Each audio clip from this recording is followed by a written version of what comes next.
其实每个人都很担心 T1 League 球员的组成，我觉得大家都不需要太担心。为什么？第一个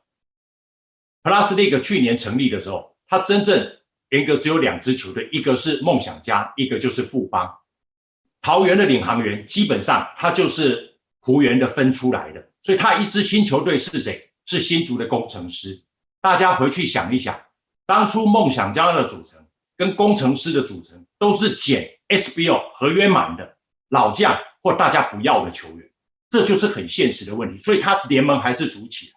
那么现在 T1 League 我们来看一下，第一个台啤它本身就是一个完整的阵容，那么它另外3支那个九泰它变成了高雄全家，它也是一支很完整的球队，所以它等于是另外新组的就是台中的新球队跟中信这支新的球队。那么以目前 SBL 的自由球员，像玉龙队可能就会走6到8个球员，其他的球队加一加，可能在 SBL 可以释放出来的老将约满的球员，跟过去一直在边缘的球员，你要找个20个、25个，其实问题都不大。所以基本上我认为 T1 League 它的兵源问题不会太多，所以我倒觉得说，像林立人他离开了工程师，我估计他到其他的球队的几率是蛮高的，或者是他会到 T1 League 也不一定，他就是能打嘛，他也是线上的球员，所以这些球员来来去去，我必须讲，这就是一个很健康的生态。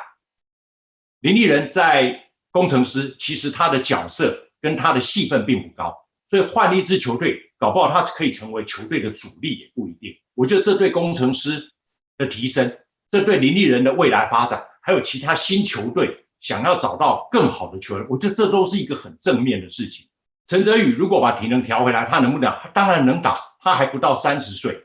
所以我觉得接下来未来1-2年，台湾的篮球市场会很有趣，就是原本在 SBL 之边外的边缘人，他会慢慢的重新回到职业的舞台上。SBL 的球员最好的，他会慢慢的往2个职业联盟跳。SBL 就是那些年轻的球员，或者是对热情有大学毕业球员，他可以在这个地方来做磨练。所以我倒觉得说，未来这1到2年，台湾的篮球会稀释掉，因为有10支职业球队，还有一个 SBL 联盟。但是真正的精英球员大概都会到2个职业联盟来，所以未来的发展我会蛮乐观的。为什么？因为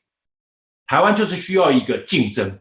在竞争的情况底下，大家都不断的提升，球团必须经营得更好，球员必须要更努力，你必须要把以前业余的心态完全的抛弃，因为你现在是职业球员，你的训练、你的自我要求、你的言行举止，你对于比赛的投入，就是要展现你的专业态度。